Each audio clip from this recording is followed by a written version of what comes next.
conference will now be recorded. Here we go. Good afternoon, everyone.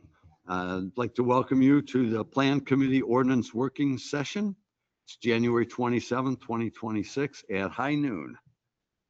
And I see we've got two folks online and we got 1, 2, 3, 4 here. So I guess we need a quorum to do this officially. But we've got it.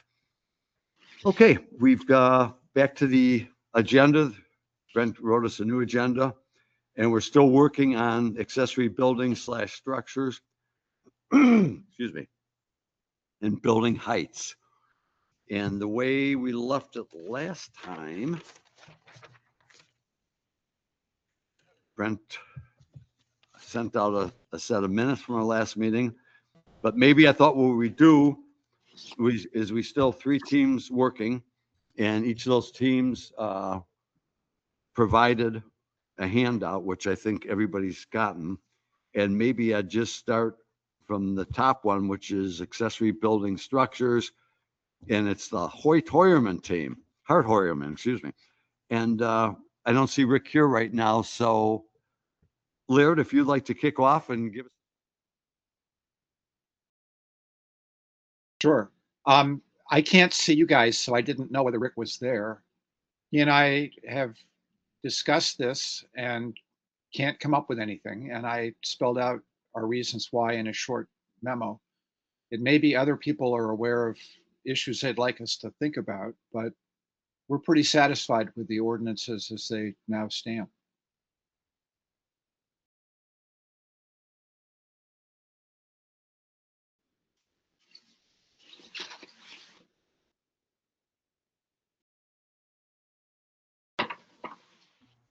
Laird, maybe you could kind of highlight why you came to that conclusion that what we have is best to maintain.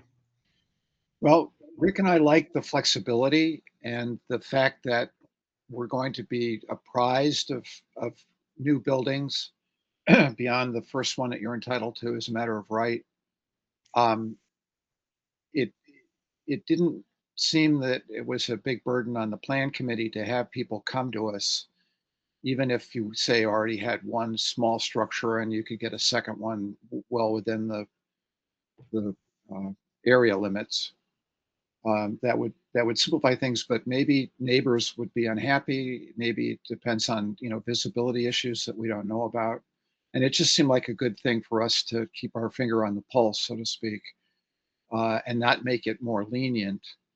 And in terms of making it more severe, people buy property. They may have a vision. I don't think people put up accessory buildings just for the fun of it. They usually have some good purpose in mind, and it didn't seem useful to limit it any more than it's already limited. There's a lot of flexibility built in terms of conditional use, and I think we spell out our considerations for granting exceptions pretty clearly, and it really comes down to neighborhood impact. So that's what we talked about, and I hope if others disagree that they'll speak up. Thank you, Laird. One of my goals for today is to go through these 3 and come away with pretty much a draft ordinance that maybe we'd ask Kim then to work on a massage and so forth. So I'd like to take the time to just go through what Laird has now said and to see if there's any other thoughts or ideas, or do we want to change the language? Has anybody come up with anything else? I'll start with you, Andy. Laird, yeah, I kind of appreciate.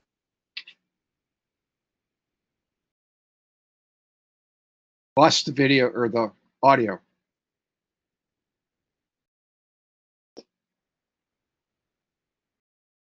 I'm not hearing anything, Andy.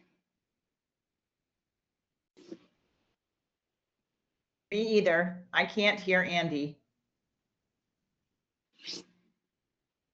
Can you hear me now? Right. Yes, that just came in. Wait, was that a yes? Now you can hear me? Yes. I turned this link off and now they can hear me. That's as I was doing things. Oh, Okay, so I'm back on. All right. Is this better or worse? Better. Okay, all right.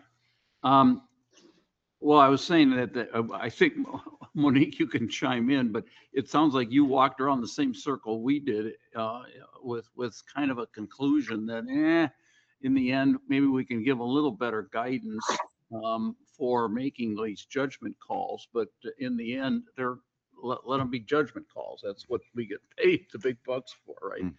Mhm.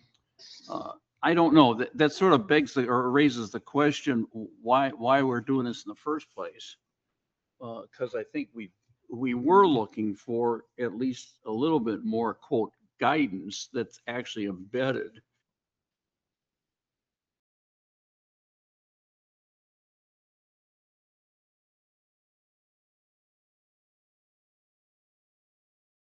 If Andy's still talking, we lost him again, I think. Okay. I'm used to it. Is this better? Nobody listens to you. Yeah. Yeah. The difference between talking, hearing, and listening. Yeah. Andy can pretend he's at home. I get hearing aids. Maybe that's the problem. No, it's interfering. What was I saying? That I guess I'd at least raise the question of, are there ways in which we could put in writing at least some better guidance? Now, maybe that's in there and I've forgotten what the actual words are. But the problem is that there's always the greater exception. We go to, I was saying, we went to 1,600 square feet with the guy's garage that he wanted to put his boat in. And next,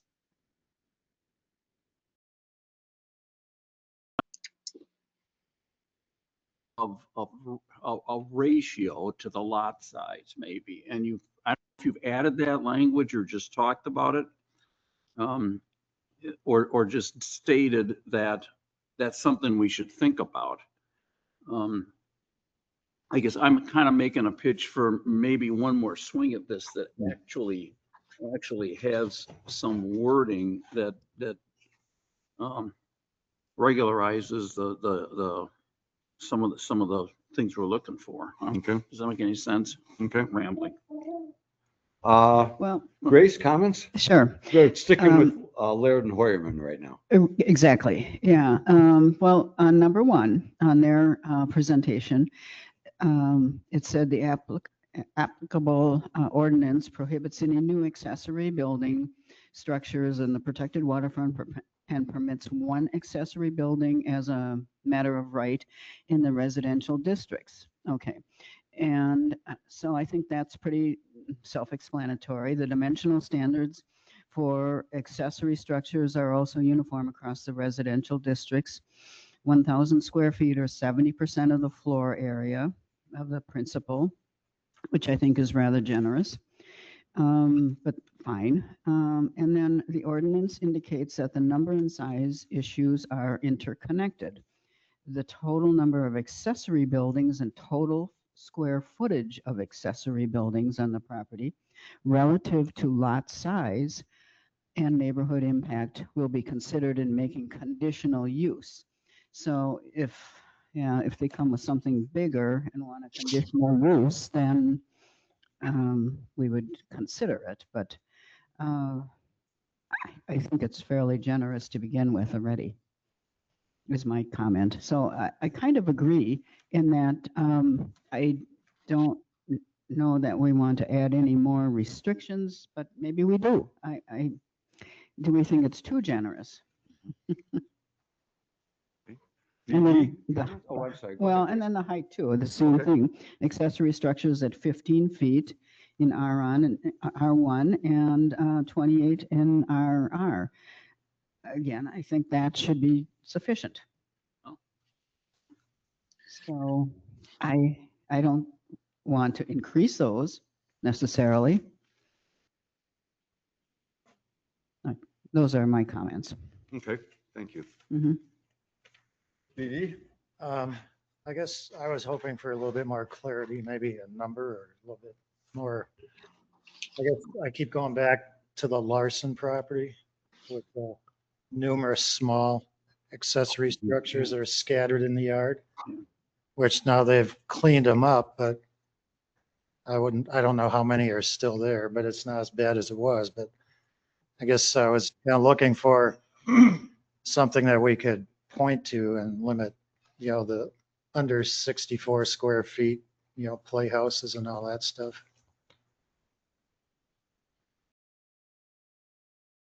Okay. That's more of my concern. How do we, granted, if, I would say we could probably go 2 in an R1 depending on the neighbors, but how do you clean up all that other stuff? Didn't we, I thought we've been working on identification what an accessory structure are, and now we're gonna make all those small things accessory structures. Is that true? We got rid of that 64 square foot exemption? For some reason, I Well, I thought. remember we talked We did about it, yeah. define Yeah, I that. know we Yes, did. we did. Well, that's something we should take a look at. I thought we did, and we changed that definition of accessory structures. Mhm. Again, I have a question before I make my comment, and that is this, Brad, setting precedents. So the guy comes in for the Oh, big that's good. garage to get his boat in there. And, we went back and forth with them a couple times and ended up with a pretty big structure. Was it 1800, whatever it was? Does that set a precedence where the next guy with any basis can come in and say, hey, you just gave him 1,800 square feet? And the reason I ask, and this is where we have to really do a good job of stating why we're allowing something, what's going on in the property, what's going on with the neighbors, what's going on with the numbers. I'm kind of siding, after going full circle on this, with Laird and Rick. When I read that paragraph that Grace read, the ordinance indicates where we start to talk about, in fairness to everybody, this is what we're going to look at. Total number, total square feet on the property relative to lot size and neighborhood impact. I think we kind of have it there, but we have to do a good job of defining why we're saying yes or no. Right. So that the next person Right. doesn't come in and feel slighted when we say no to their 1,800 square foot garage. So I guess that would be my comment. The more I've thought about this, the more to try to make it too tight, it's really rough. Right. Uh, And I think too, that we should be more judicial with granting our conditional uses. I do too. I think that has become just the norm to go to. If they want something bigger, then they just come with a conditional use. And I think those should be few and far between.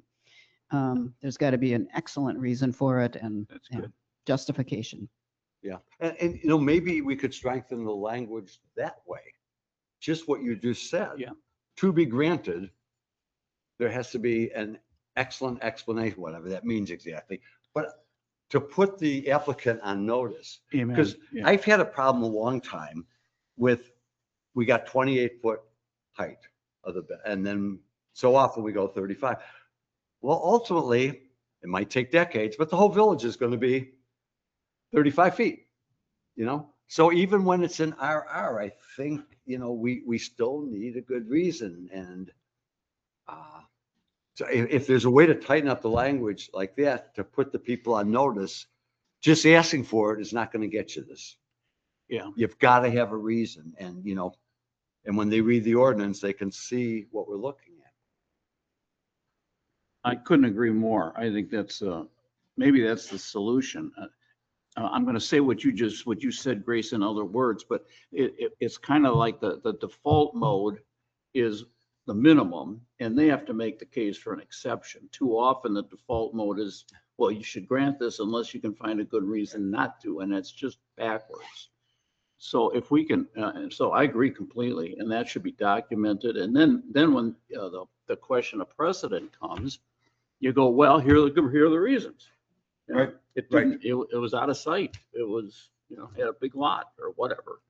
Right. Maybe we should at least live with that for a couple of years and see if that helps any. Laird, would you be willing to take a stab if you agree with what we've just? Monique, did she? Oh, I'm sorry, Monique, I didn't come to you for your comments. I'm sorry. Sorry. No, I'm good. Thanks, Ken. I agree with, trying to have a little bit more, clarity or, I agree with what everybody said. And to be honest with you, I've popped in and out because I'm, getting my dad's lunch ready. So if I don't hear all of it, that's what's going on. How is Dad? He's good. He's 97. He's doing well. Good for Wow. him. Yeah. You're a good girl. You're a good daughter. Oh, well, my brother has the lion's share of everything, so I feel it's good. I'm here for 11 days. That's not much. Yeah, nice. Say hi to him from the plan committee. I will. He's going to come listen to our meeting in just a minute. How good. Okay.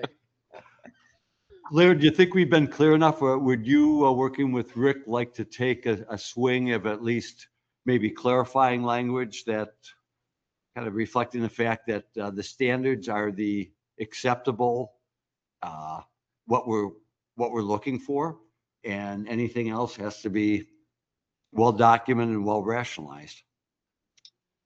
Yeah, the conversation though is causing me to think about a broader issue, which is the whole question of when, under the ordinance, we grant special exceptions and conditional uses. And, to some extent, there's a lot of case law in Wisconsin about that issue, and it apparently was changed a few years ago. And it is still not clear to me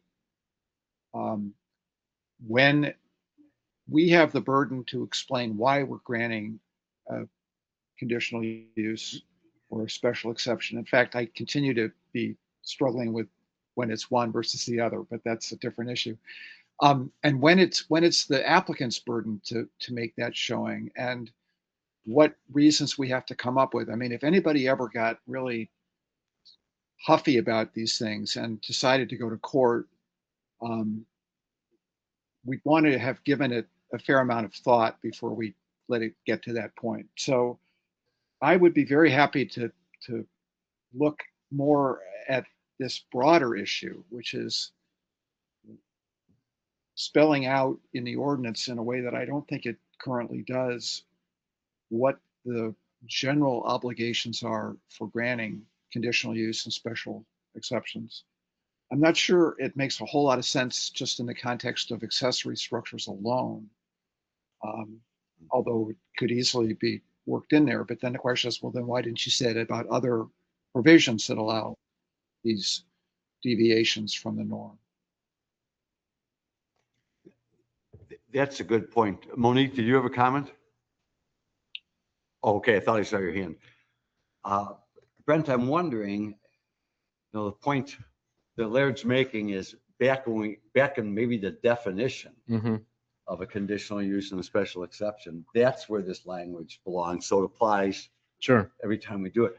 I know we've been having some conversations with Matt, who's our new village attorney. This might be a good one. To have him weigh in on it, and possibly even if we have more questions, we can invite him to one of our meetings too and just have him come in online.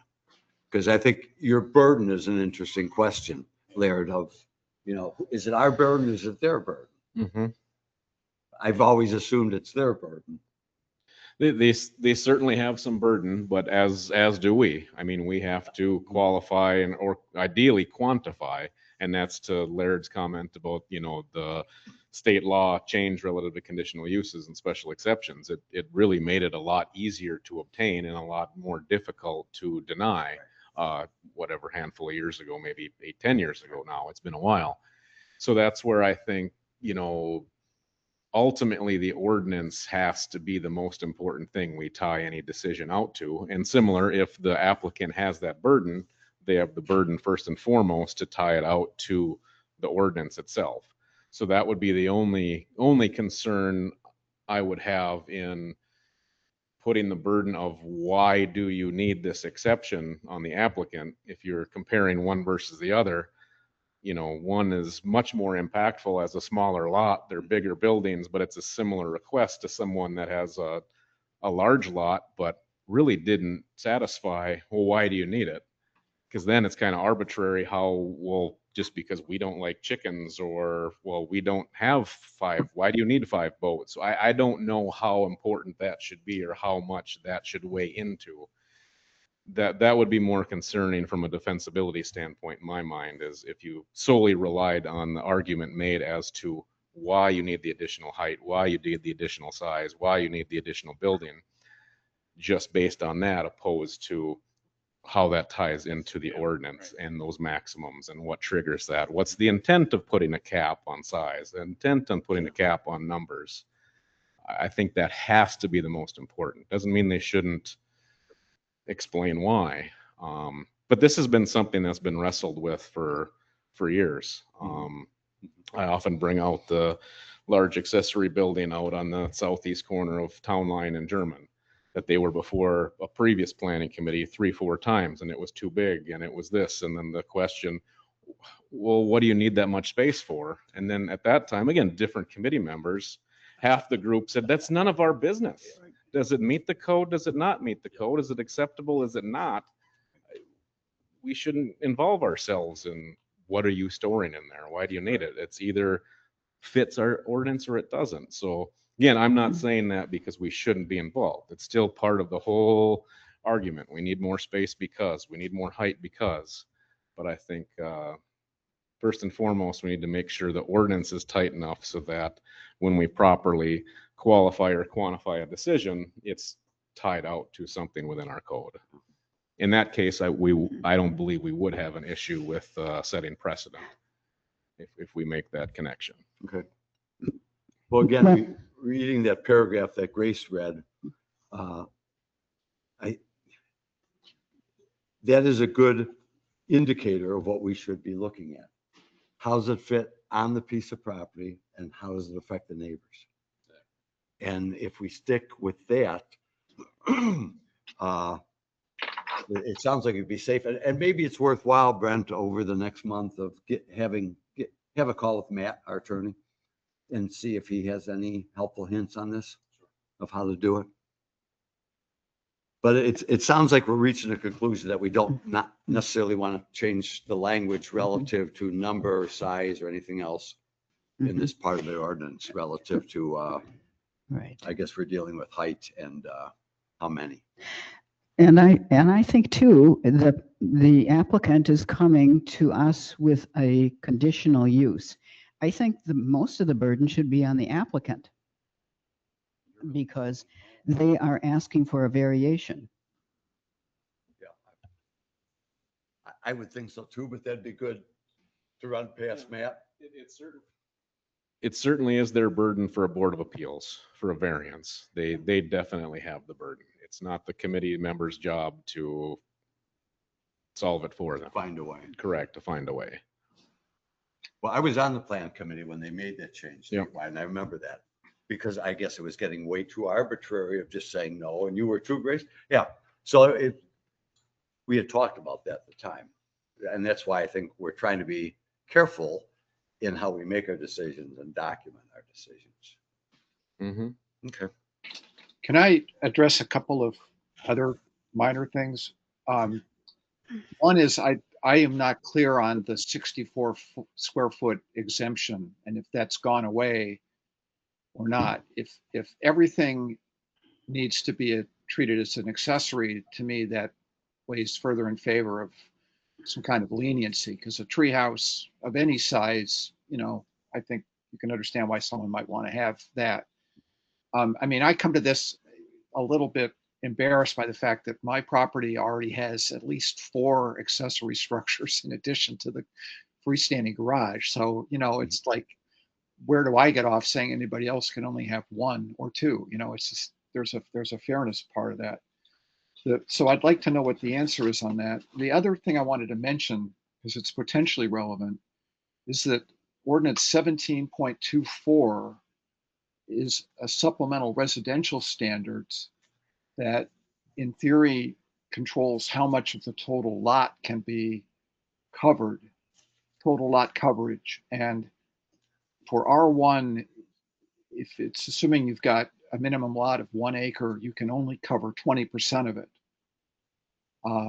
And since 1 acre, according to this, is 43,000 square feet, more or less, that means you could never have more than 8,000 square feet, which is a huge amount when you think about what the current footprint limits are for houses and for accessory structures. I mean, it's hard to imagine anybody ever hitting that number.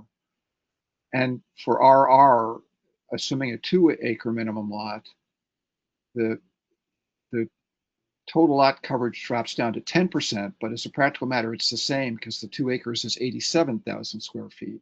And again, when is anybody ever going to have 8,000 square feet of total coverage? I can imagine a reason why you'd want to limit coverage. You know, impervious surfaces have different kind of impacts on the groundwater and so on. And maybe those numbers ought to be looked at. But assuming that somebody has a, you know, a demonstrated need to have a garage that counts against the 1,000 square feet, and they also want to have a tree house, it seems like a little. I'm concerned about the arbitrariness of saying you can never have any more than 3 accessory structures, or you can never have more than 1,500 square feet. I mean, you can think of situations where someone has, you know, a huge 10-acre lot in the RR, and they've got some kind of demonstrated desire for that, and they're not building it just for fun. They're willing to spend the money. What is really the problem? So I'd like to know more about the 64 square feet, and I just wanted you to be aware that there is this seemingly large limit on the total lot coverage that we could talk about reducing. Mm-hmm. Kim, are you able to dig in? I don't have my copy of chapter 17 is not page numbered yet. Oh, okay. Okay. Okay. Oh, and you don't have your computer with you, huh? Okay. Okay. So Oh, I I've guess got we'll it have to here. get back on that. I thought we'd change. Have you got it up, Andy? Well, this is a draft I've been working with online. I don't know if it's the latest, but it's still there. Okay. At least here's the introductory paragraph. The following residential accessory structures are allowable upon issue of a regular zoning permit, included but not limited: landscape features, garage, carport, other parking structures, patios, decks, storage buildings, sheds, and similar enclosures, pet houses and runs,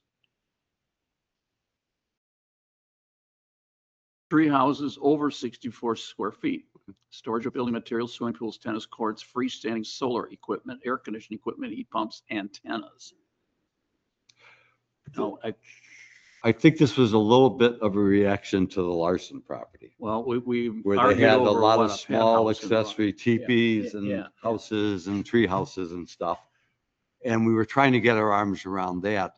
I think that was before you were on, Laird, where we dealt with that one, and there just was a lot of different stuff all over the lot, and it all was, a lot of it was below 64 square feet. So we didn't want to see that either. Because of neighborhood impact. I mean, the neighbors didn't like it. It looked a little messy for someone driving by. But if you imagine that same property out on town line, Right. No one can see it. What's the harm? Well, and I think our ordinance right now, again, going back to that one that Grace read, Yeah. I think that deals with it, where we're talking about the total number, the total square foot, and the property relative to lot size and neighborhood impacts. I mean, that should cover that analysis, where we don't have to define if you have 5 acres, you're going to have 4, and if you have 10 acres, you're going to have more. I think that'll only get us into trouble by trying to define exact. It'll be a big table then. It ties out the number of buildings, and the square footage of the buildings are all cumulative. So anything more than one. Well, I guess anything I'm- more than 1,000. Maybe I'm just missing something here, but I'm back to your notes that we started with. And that paragraph that Grace read, the ordinance indicates the number and size issues are interconnected. Then you have a quote. Is that a quote from the ordinance? Because I'm looking for it. Yeah, it's a quote from the footnote, which I believe is part of the ordinance. I assume the footnotes are critical. You can't mean, I think those footnotes are pretty important. Oh, yeah, Mhm. right, right.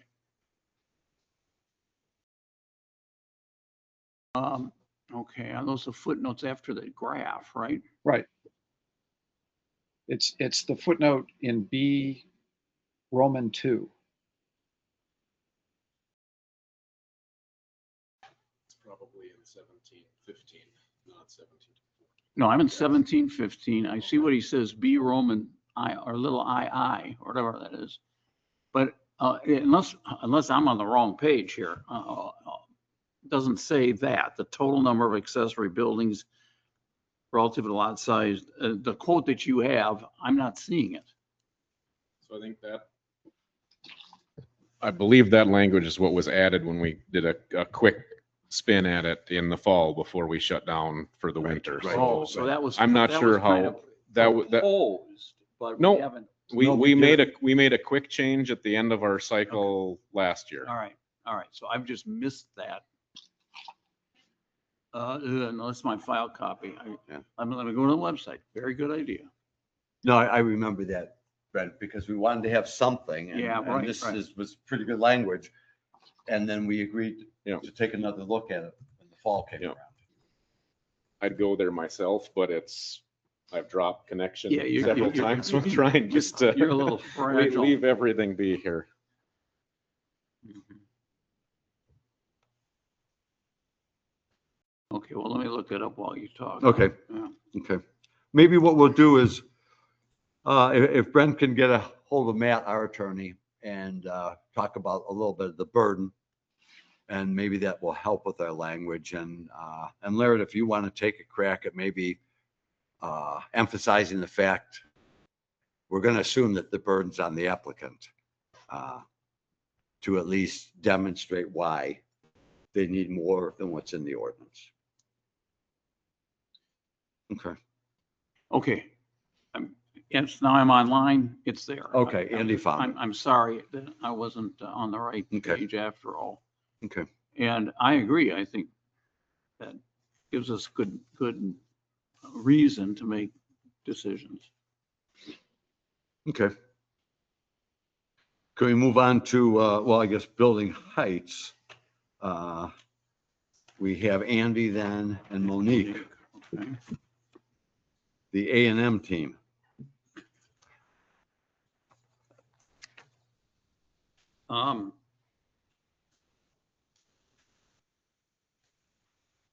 This is what was handed out has things in red, which were additions that we had made and discussed last time. The highlighted addition, change, things in yellow are new. Okay. And we've attempted, some of it is just editing and cleaning up some stuff, but we've added the minutes from the discussion of this on December 2nd. Noted several things that we've added. I can go through those if that's helpful. The minutes say McLean noted that solar access may be needed to be better defined. And where do we do this? Maybe just read the whole thing, the general standards. Well, no, I know we changed something about solar. If you're reading the general standards, yeah, on the handout, Mhm. right, where it says revised. Third line, such exception review will include consideration of lot sizes and zoning districts, views, shadow casting, architectural features, setbacks, solar access for neighboring properties. We added that to clarify. That's what we mean by solar access for neighboring properties. Another concern in that same paragraph from the minutes, whether we should say something about lofts or nooks, which are different from a third story, and that's the last section of the last sentence of that same paragraph. An exception shall not establish an additional story of living space, though lofts, nooks, dormers, etc., may be considered. Now that's what we added, and that's for consideration. The third item was whether we should say something on zoning districts. And that's back into the general standards paragraph with the same sentence I read before. Such exception review will include consideration of lot sizes and zoning districts. So we put that language in. Finally, there was, and frankly, I was confused by this, and we, no, I'm sorry. There's two different questions here. The final thing that we've added on the handout is slope in yellow. Sloped lots will allow for averaging. That came up in our discussion, and we just stuck that in there. And I don't know, Brent, where we talk about how this works. So that would need a point of reference. But that's our revision to the height limitations section based on the discussion on December 2nd. You skipped that next little paragraph where we're trying to quantify. You have conditions for such yes. exceptions. Yeah, let's read that. Conditions for such exceptions shall be imposed as appropriate to require additional setbacks. For example, 2 feet of setback from minimum. We added that to help clarify for every 1 foot of additional height. I mean, what's in red was there last time, and I think that was deemed relatively helpful. So all we really added there was the from minimum for the setbacks. And again, whether that's sufficient to give some guidance or not kind of remains to be seen. It's for example, but this is similar to the conversation we just had with Larry. You know, how do you give some guideline without getting either too deep into the weeds or not saying enough at all, so they can do whatever they want. I was all for trying to do that until you tried to do it. Yeah, Because 2 foot for 1 foot, you know, in 10 feet, you got 5 additional feet. 10 feet to me is nothing of a sideline. Now, whether that would have to be 10 feet for every foot. And then the more I thought about it, we're just nailing ourselves down, because once we do that, then somebody comes in and says, hey, I'm off the lot line 10 feet, so I want this. Make it harder. Because Yeah. I'm almost going back with, maybe we just got to judge each one based on how close the adjacent house is, how tall the adjacent house is, all those things. I think we're trying to give ourselves guidance there, which right. I agree with, but that all depends. If it's a 100-foot wide lot and a 300-foot wide lot, totally different. And all of a sudden, boom, they're up to the maximum. Yeah, I know who exactly will be Delirious with their CAD design. Yeah. Well, and it's not hard to do with CAD today. And that's the problem. I mean, even on the new house that's being built right now, you know, they figured out we got a little bonus for square footage. Boom, they took it all. So I don't want to kind of give any automatics. You know, it gets back to us making a judgment call. Yeah. My feeling. Well, are you, first of all, I want to make sure, Monique, do you have anything to add to my report? No, I think, Andy, you and I tried to take into consideration what people said in the last meeting and kind of put it in there. But then I agree with Ken and Laird. Maybe these things are written so that you can deal with each of the issues separately and individually. And maybe our burden is that we really do need to look at these lots, look at what's proposed, how it impacts the neighborhood, and make our decisions based on that. So maybe the flexibility is better. Does that make sense? If we're going in that direction, Ken, are you suggesting that that paragraph we were just discussing starts with conditions for such exceptions should go back to the original without the stuff in red, which is what we added? Unfortunately, I don't have a color printer. So could you read me maybe go through the original? All right. Yeah. Conditions for such exceptions shall be imposed as appropriate to require additional setbacks. Now, here's what we added. Okay. For example, 2 feet of setback from minimum for every 1 foot, or what, I know I'm losing it on mine. That's what's in red. That would be the only So thing if that we I would take that suggest. out, we I, should, I like the rest of the additions. oh, okay. And- Is this in color? It's on the screen too. Oh, it's on the No. screen. Yeah, there it is. You're saying, Ken, that you don't want us to get saddled with those specifics, because while we think it's giving us guidance, it's possible then that somebody comes in and uses it and it doesn't really work for what we were intending. Right. Is that what you're saying? Yeah, I'm worried that they use it as an automatic. Hey, I'm additional 10 feet, of my side yard setback. So, you got to give me the additional 5 feet in height. That's what concerns me. I like the rest of the red. I just would get rid of that 2 foot for every 1 foot. Monique, is that clear to you? Would you Yes. concur? Yes, I would concur. With the first part of that remaining, conditions for such exception shall be imposed, again, with the use of the word shall.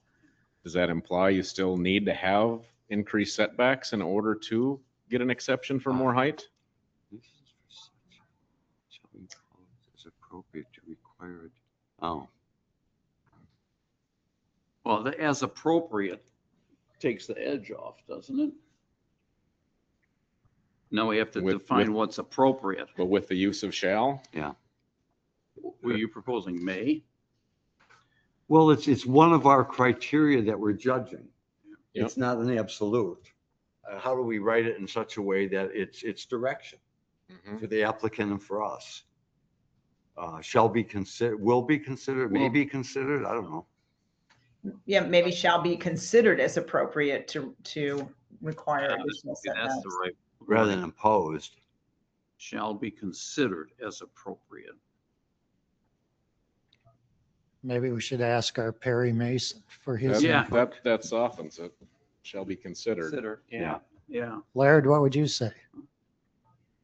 I personally would prefer may be imposed, because shall be considered leaves it unclear whether the applicant's supposed to present something for us to consider or whether we're going to consider something and then impose it. If we have the right to impose it as a condition, which I think we do, then I would say may be imposed. Oh. Good thing you asked, PD. That's why we hired. As long as we got capabilities. Can I make a general suggestion? It's, I don't need to put more work on Brent, who already does an enormous amount of work. But it just seems to me, listening to these discussions, that there's a huge amount of experience that is not really accessible in terms of what we've done in the past. And if we kept track going forward of what exceptions and conditions and whatever we're granting with the facts that are pertinent, that it might provide a very useful store of information down the road to show what our discretion has been as we've exercised it. And going back to accessories, if we almost never go above 1,000 square feet, but every once in a while it's 1,500, but we never go above that, that creates a track record that going forward could be very useful. And frankly, if anybody ever were to sue us, that's the first thing their lawyer would do, which is to go back through 5 years of applications to show that they've been treated unfairly, if that was their argument. And similarly here with height and with additional setback conditions, if we've ever required that, then it would be good to know. And if we've never required it, then we're spending time talking about something that, is a potential power, but we never exercise it. So why try to quantify it? But just as a general suggestion going forward, and I, could try to do it myself, and even looking backward for a year or two, what exactly have we done by way of deviating from the things people can do as a matter of right? I think if I'm correct, because Brent and I were just talking about this, we've got all of our applications and minutes digitized since the beginning of COVID. Is that correct? Yeah, minutes go back farther, but definitely applications. So Okay. as far as a historical dive, yeah, everything post-COVID, so March of 20, it's much easier to pull than anything prior. And I'm not suggesting we could do this, but I think Laird's making a really good point, and some of us have really good memories. I'm always impressed with others where they remember, well, don't you remember only 8 years ago we did such and such? I go, really? Was I here? But you know, I'm looking at Kim right now and thinking, you know, when we could just kind of experiment with this on the side. When we have a conditional use, are these files searchable so that Kim could get in and search for conditional uses or whatever? And she would be able to go to the various set of minutes? Because Yeah, it'd be packet by packet. The part that makes it a little easier searchable wise, you'd have to filter through what the various conditional uses and special exceptions are, but because of the way we notice them, there's a separate posting for those. So you don't have to search through every plan packet. You'd be able to see that there was a conditional use in March of 2022. okay. Those are the applications, right? Yeah. Okay. Yeah, and we could put together some type of database. Again, it'd be worth what are the pertinent things we're looking to gather. I guess for starters, again, it's all digital copies, so it probably could all just be dumped in a file. I just don't want to, go through it once and, okay, we want to know the height, the lot size, and then 2 months later say, hey, we really would like to know, the impervious surface too. Well, then we have to start at the beginning again. And, it'd be what type of data is the most important to have in a spreadsheet? Because I think if you can consolidate that down into bullet points of, data, it's easier to put together and keep in some type of list, as opposed to, if you had the packet for each conditional use, then over time, that's going to be hundreds of pages long. And it's really not of value, but it's not a quick reference guide, I guess. Well, I'm just suggesting that we take a look and to see how easy or difficult it is. Data from the application entered in. I guess I need to know what we want on that. Yeah. Well, almost, I'm linking it back to some of our language here, that we're going to look at it relative to the lot size, relative to the neighboring properties, so that when we have to make that decision, it would be nice to say, well, over the past 5 years, here's similar cases. And maybe it's more difficult than I think. It's almost an example of what you just did today, Brent. We all got, I think, an additional email from Brent, and he pulled out, I think, 4 pages of ordinance that are going to be particularly helpful for an applicant. Mm-hmm. And I've been on probably longer than anybody else, but that is very helpful to me, rather than me starting to go through chapter 17. Yeah. And this is even more information, but that is so helpful as a reminder, because you've got a good memory and you've been doing it 19 years. Yeah. For us, just to get us all on the right page as we analyze something. Yeah. Kim, when you said, or Brent, we have a file of all the conditional, is there something where you can search and find all the applications relatively easily? So we would have to go back through since March of 2020, look in each of the years of postings, and we would look at those agendas and look for those special notes, right? So yeah, you'd have to go. Oh, there's no search function to pull out the ones that are conditional? It's not searchable, and I'll talk just so Laird and Monique can hear. Yeah. It would take some time, certainly. It's tens of, not hundreds of, Right. But again, it's several steps for each, because first you'd have to find the notification, and what are those pertinent facts, and then go to the next meeting packet for the minutes, so you can see what was decided upon. So it's kind of at least two steps per, but it's doable. It would just be making sure what information we want. Probably the motion, right? That was made.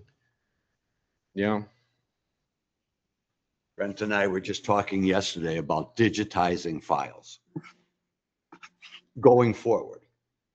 And this is a great discussion, because I don't know why I would assume this, I'm wrong, but I thought if it's digitized, there'd be a search function that we could put in conditional uses, and for the last 5 years, they'd pop up, and that's apparently not. So as we talk about digitizing in the future, these are good things to think about. One block. Yeah. How is it searchable? Again, it's searchable to an extent. You know, Yeah. you could search the plan committee meeting folders for conditional use and you're going to get a long list. But within that, one is going to be, you know, the notice, the mailing list. There's, you know, several Right. things that, Okay. that lead you to that. But Mhm. it's not like we're flipping through paper packets. Right. I mean, there's some labor there, but, Well, I volunteer to help, and I don't think there's any urgency about going back to the past. It's just going forward. We might as well keep it while it's fresh in our minds, and I'm happy to look backward too, if that's helpful. well, maybe for next month, we could do like 2025 or something like that. Mhm. There's been a couple, certainly some of the ones we're That's we're great. referencing Yeah, now, kinda and Test case. yeah, As and well. here's a sample spreadsheet, and yeah, could start there. Okay, not to get us too far off track, but I think those are good points, again, to try to make us as consistent as possible on the decisions. So on the heights, Mhm. I guess, I don't know if it's both because there's special exception for accessories and for principals. So obviously, part of this is to provide guidance to the applicant, guidance to the committee, you know, what are we considering in making these decisions? But to maybe the bigger or first question, is there any problems with what we've seen? You know, we talk about the sloping lots, but that's been one of some concern with some of the bigger houses on, you know, the 42 access, you know, with waterfront, and they're all drastically sloping. We talked about the one that's been going up here. Again, a special exception out on Town Line Road to 32 feet is pretty simple because it's pretty much going to be 32 feet all the way around. Whereas some of these are, you know, 26 feet on the roadside and 42 feet on the water side. Is that a problem? Is it not a problem? Is it a case by case? Yes, for what that's worth, I think as we, you know, take another look, you know, you gave the team some more homework here. If we're going to change anything, we'll obviously be looking at this again. You know, we can pull out the actual ordinance language, but maybe not to consider now, but just as we're going through heights, talking about all that, you know, I'd like to take a quick lap through how we determine that average from a height standpoint. Is there anything we want to change there? Are some of these average still too bulky? Are they still too tall? I'd like to make an observation. I made it over the years. It never got anywhere. But we allow walkout basements to not be counted as living space. So now we have a 3-story house, one on a severe slope with walkout basements. An easy correction for the people that don't like, for whatever reason, real large houses would be to count walkout basements as living space. And then there probably wouldn't be this desire to have that house that's 45 feet from the water. There'd be no reason to do it. It just wouldn't appear that tall anymore. So I would just plant that seed as something to think about, because those are the houses that get really big. When we deal with a flat lot, you know, it's easy to measure the height and the amount of square feet and so forth. But when you get to the slope lots and the fact that we don't count walkouts, even though some of them are a fully exposed third level, if we were concerned about overbuilding size, it would be one thing that we could tackle. Food for thought on that one.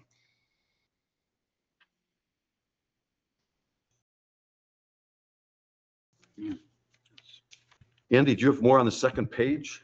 Because Well, our second assignment was chimneys as part of this. okay.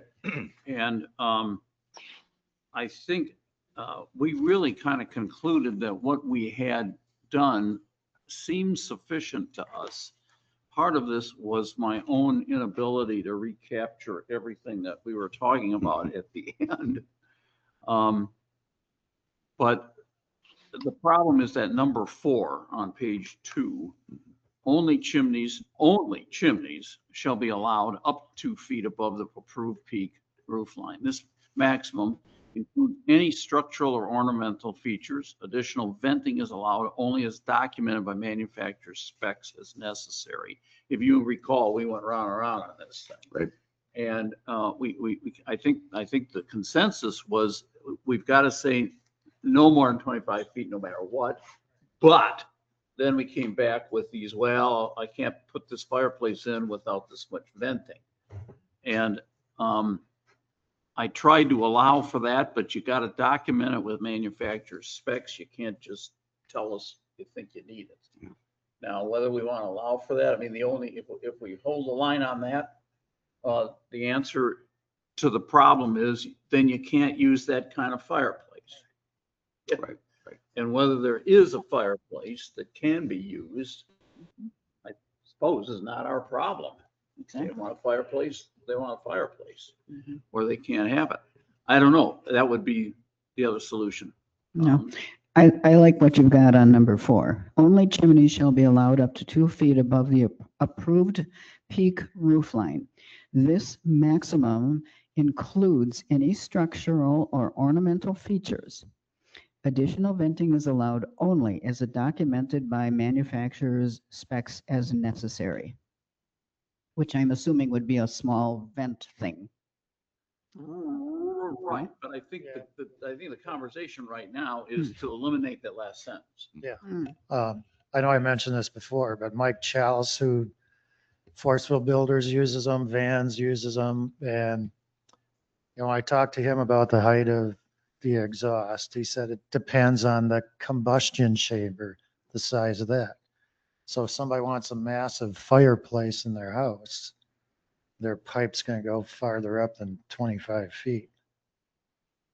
But maybe we should just put a cap on it and, We're done. PW, they're trying to get bigger homes, but we're trying to beat them back, so to speak.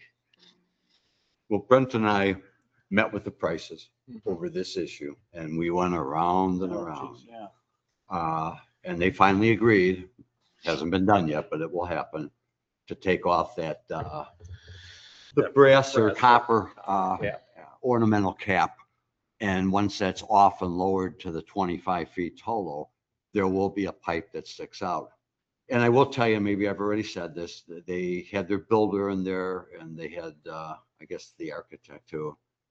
And they stressed with us of how difficult it was to build a house with living space on the second floor that's only 23 feet. So they were making a case that, our ordinance is too strict.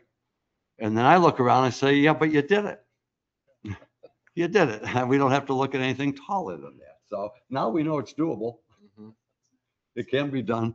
Well, there's still going to be a pipe sticking up, though. Well, I'm just talking in general, but yeah, I would almost be nothing goes beyond 25, and then there's no argument. And if you want a big fireplace, figure it out. Go to Sister Bay. Well, yeah, find a different lot, whatever. Monique, but- I don't know where you are on this.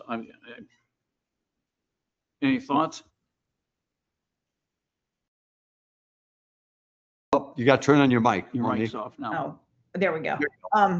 I mean, I'm listening to the discussion. I don't know that I have anything else to add. I mean, I think if we can be clear, and maybe we do need to just be somewhat I like the line, this maximum includes any structural or ornamental features, because then it again doesn't leave room for somebody to say, well, it's not a chimney.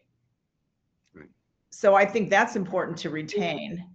But I see Ken's point about leaving it there and not adding the additional venting, because again, I don't know if then, I think when we first did this, Andy, you and I were just trying to cover our bases as much as we could based on the conversations that we had. So I don't have any great conclusions. Yeah. I'm neutral on it. Yeah. I go either way. Yep. I guess I'm not real set. I just go back to the thought where we felt there wasn't fairness, if you will, along protected waterfront to the people that had a one-story plum cottage, a small one-story. What are they going to do? There's nothing to do that. So we did, I thought, make a big leap going up to 23 and 25.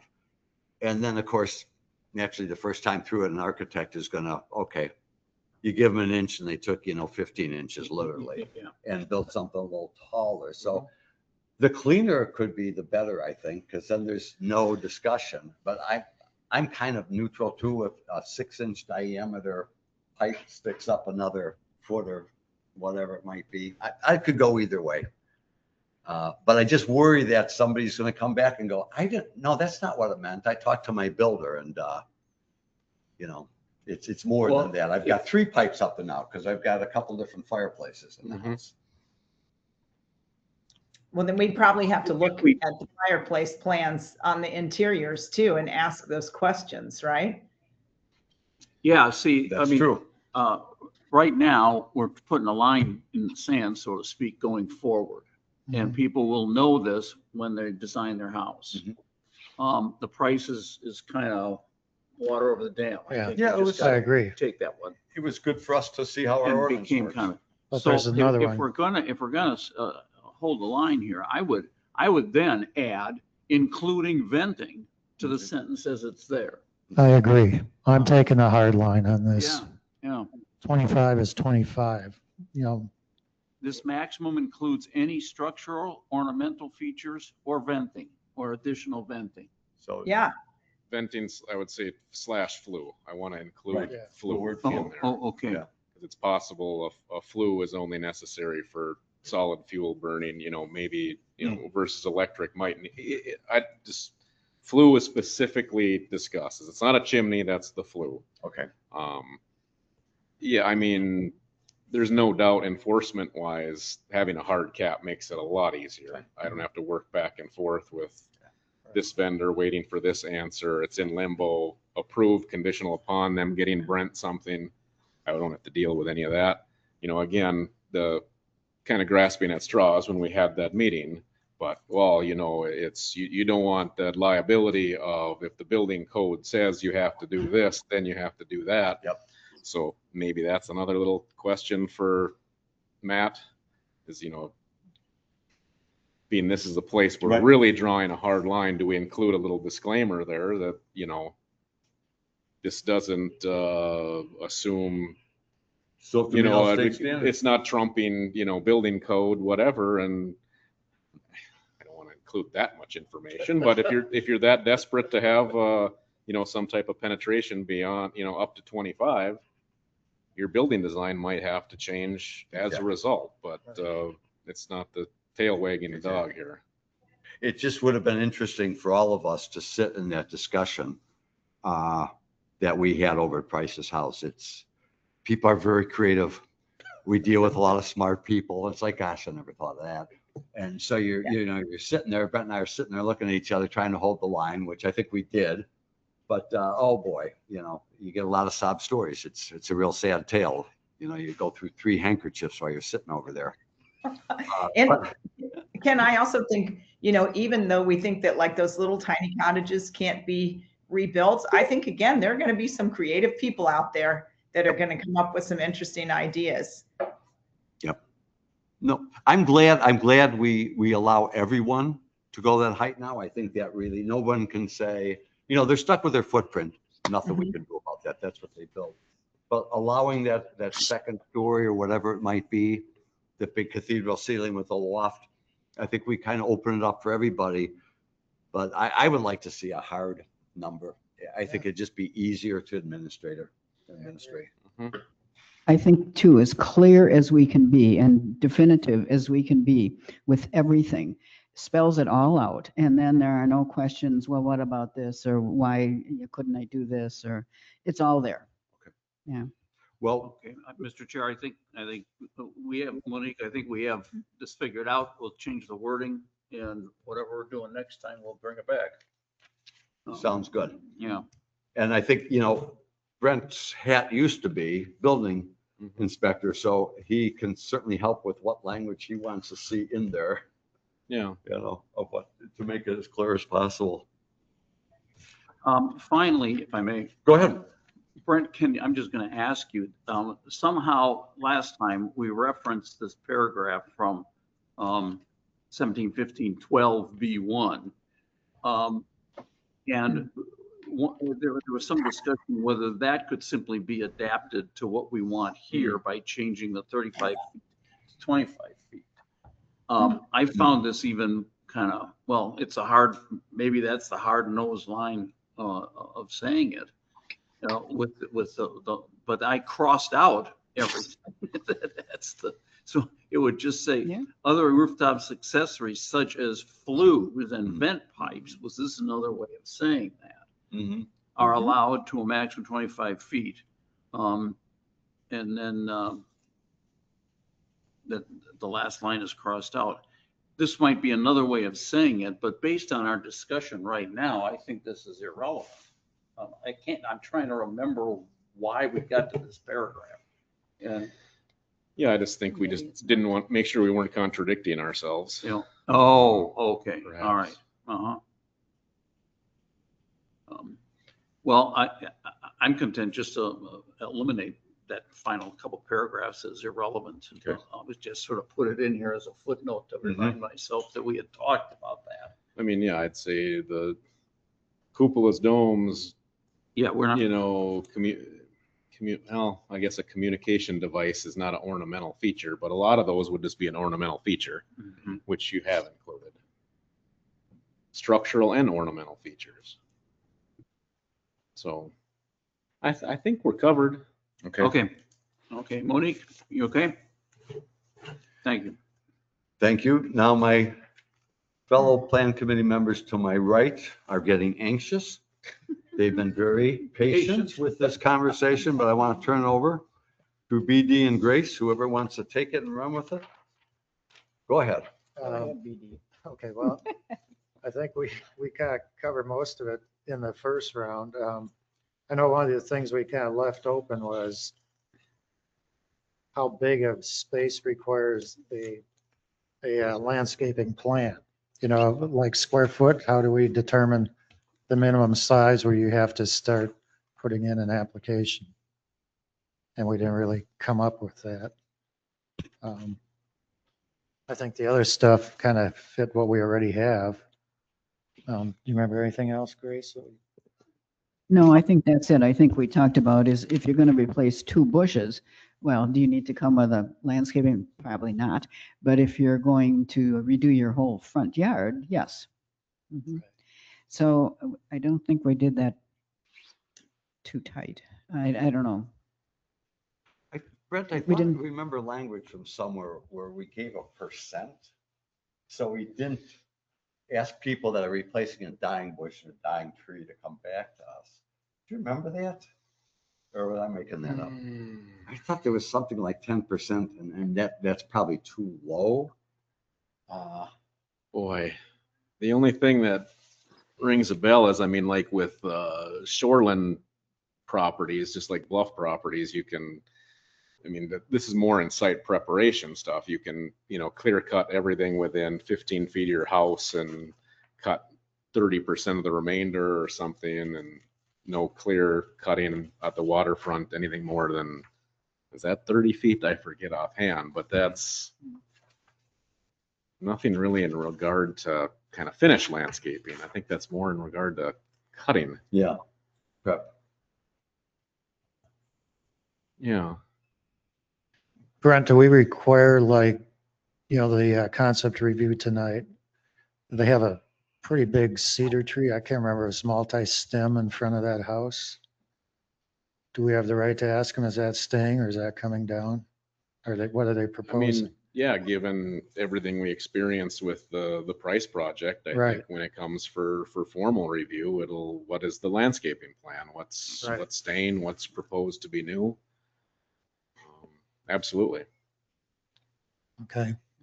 Are we all in agreement that, let's take a vacant lot that can't be built on along the protected waterfront, that if someone is going to landscape it, that we'd like to see plans? Mhm. And Okay. that, we'd start to define things like that height limit. I think that's what we came up with, working with Mhm. prices, and seems to be Definitely. reasonable. Yeah. I like the way this is pretty simple, but it spells it out. Mhm. And we still have with protected waterfront, our feature introductory paragraph is to maintain views Right, right. of the lake, of the bay.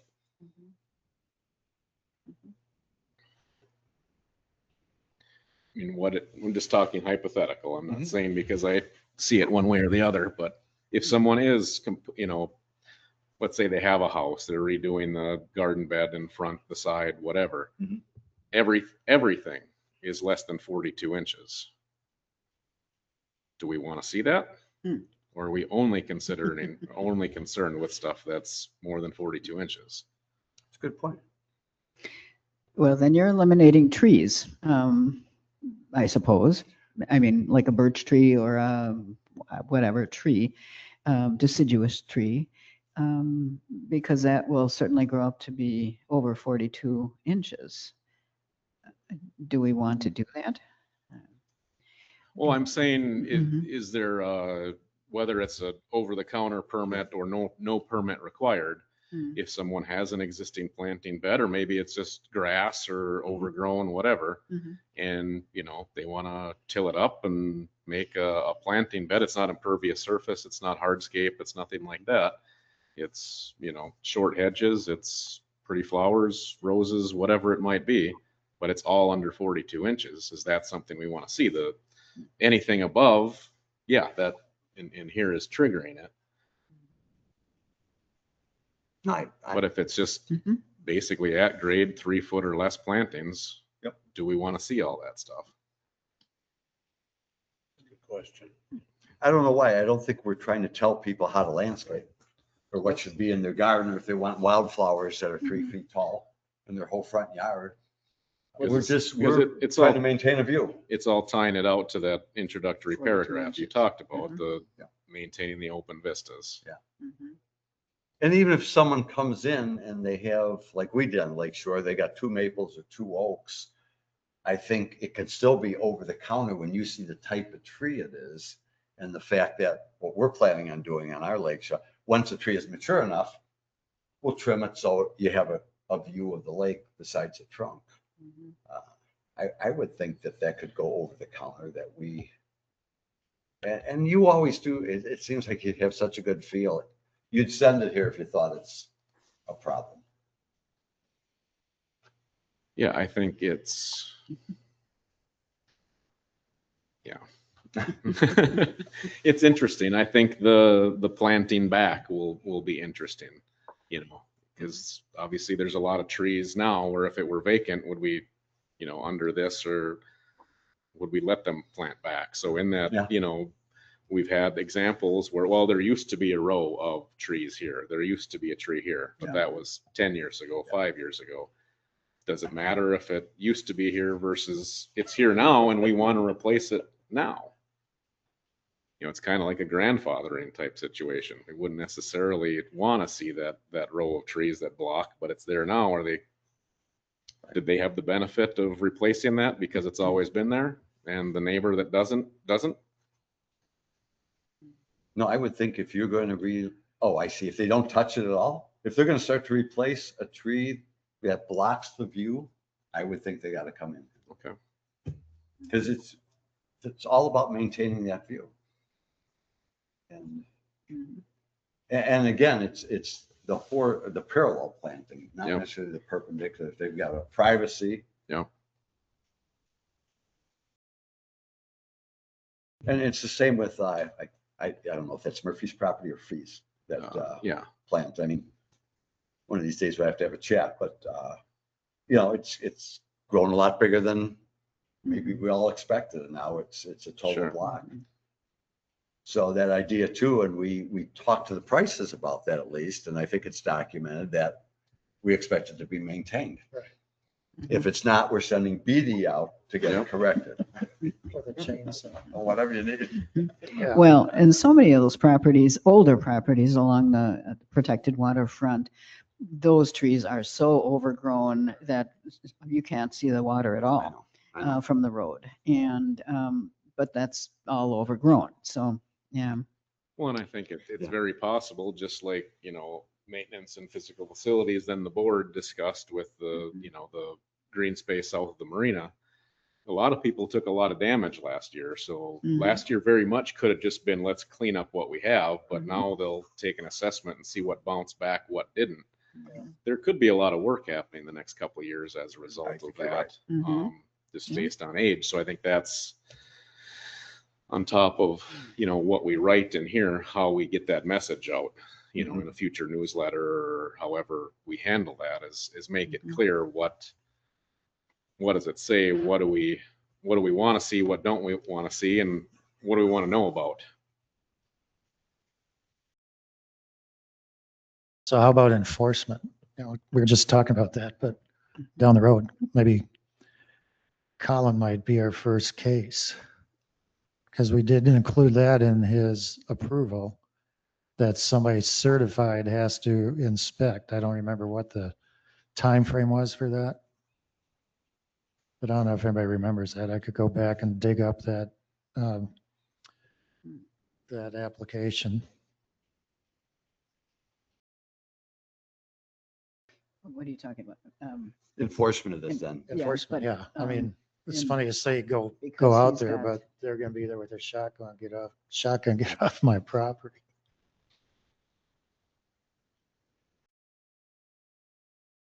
Trying to, there must be some provision for this for any other ordinance he's issue. got it. that Well, we had should- down there nuisance ordinance. Can we look at that? Grace? Right. Maybe we could tie something in there. Where would an enforcement like this lie? Could it go back to the nuisance? I don't know that this is a nuisance. I don't know. And I think you'd have a hard time calling it a nuisance. It's out of compliance, yeah. As long as you're on the phone with Matt. You might ask him that question. Yeah, What do you it's do a when you- tough one. Honestly, it's one you hope your ordinance is reasonable. Right. And the expectation is it's not unnecessarily burdensome for someone to keep it up, because ultimately if someone dug their heels in, us saying we need you to trim your hedge or whatever, that's now 48 inches tall. It's an expensive process to go after them I know, for I know, compliance. I know. So again, someone that, built a 5,000 square foot house they shouldn't have built is one thing, but the idea of spending thousands of dollars to go after someone to trim the rose bush, still the ordinance is what it is. And if you do have something, anything you write, you have to be willing to enforce, or it's not worth putting down on paper. I think your point about a newsletter, which I think we could probably use as a pretty good vehicle, and to try to, educate and convince the public of Yep. what we're trying to do, going back to the ordinance. If overwhelming, everybody says change that ordinance, that's ridiculous. Okay. That's always an option, that we are no longer worried about the view. Mm-hmm. I think we're trying, because we walk this as a group, we're obviously we're not telling people to go backwards. We're not Correct. telling them to clear, we're not telling them to cut. But as there's opportunities and they have to replace, and I agree with you, there's a lot of damage from this last storm. They're probably going to see cleanup. Mm-hmm. If they just clean up, that's fine. But if they get into planting, then we'd like to see a plan, what they plan on.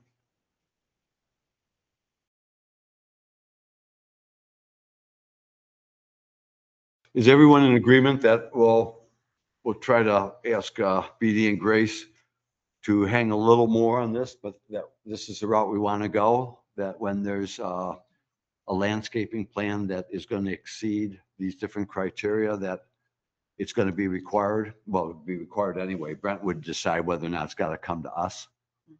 And then we'd have that chance to be looking at landscaping plans for any landscaping project or building project in protected waterfront. Does that seem reasonable? Right? This will then be, there'll be some wording that you're gonna actually put in here into the 17.20. I mean, where does this actually get written into the ordinances? Yeah, we'll have, I'm up on nuisance ordinance 901. no, but what about this? Yeah, I know. Yeah. That's what I'm, Oh. You said 1720? well, I was just reading the regular nuisance ordinance now. Ah. It has a little bit regarding trees, but it's more for, hang on, I gotta get back to it. All trees, hedges, billboards, and other obstructions which prevent persons driving vehicles on public streets, alleys, or highways from obtaining a clear view of traffic when approaching an intersection. Limbs or trees which overhang, so they're basically talking with streets and sidewalks or blocking signs. Or it also gets into, and a cause of substantial annoyance to the general public or the property of the general public, including specifically a tree infected with a disease, well, emerald ash, all that stuff. That was just our thought that we could find something in there, but I don't think it's going to work. Unless, well, I guess we could add it in there, but it should be, probably should be in 1720, shouldn't it? I'm thinking, yeah, because it's not Nobody's going to go to it's not going to be a chapter nuisance, yeah. 9. Correct. I agree. We probably need to drive it right into the language. Yeah. With this, with maintenance, there could be a maintenance bullet here. And that the hedge, all, the plan must be maintained to the heights written on the plan. And then I guess we have to still think about how do we enforce that? Yeah. Yep. But let's maybe take it a step at a time. Let's get something written up that we can put in 1720, and then we'll work on the enforcement side. What do you do when you have abandoned vehicles that don't get removed? Does the village remove them and then add it to the tax bill of that property? That's not on the agenda, BD. Oh, okay, sorry. It is now 1:22. Good answer. A discussion on abandoned vehicles will take us to 6:30, which will be opening up HBC meeting. So I kindly ask you to withdraw that idea. Okay, I was just saying what if. Okay, I'll withdraw it. We still got a few of those. Okay. Any other comments? Do we feel pretty good about the marching orders on these three things? Then hopefully next time, maybe again, get your updates to Brent, and I would ask maybe Brent to work with Kim and see if we can bring a draft of these in kind of ordinance form that we can. Agreed. I think we're to that point. Yeah, good. Okey-doke. And then, when we get through this, well, actually, we're covering three things right now. We're covering item accessory building structures, building heights, and PW landscaping. So, we still have a topic on signs and land disturbance. However, I think, Brett, you made the comment in your last email of maybe we're going to need to go back to protected waterfront. And I won't say any more than that, but maybe to better define, what existing footprint is and what that means and so forth. So, but at this point, we've got a pending project, so we'll leave that discussion until later. Yep. Okay. Any final comments from anyone? Good. Okay, hearing none, I'll take a motion to adjourn. I move to adjourn. Thank you. In a Second. Second. All those in favor, please say aye. Aye. Aye. Thank you all.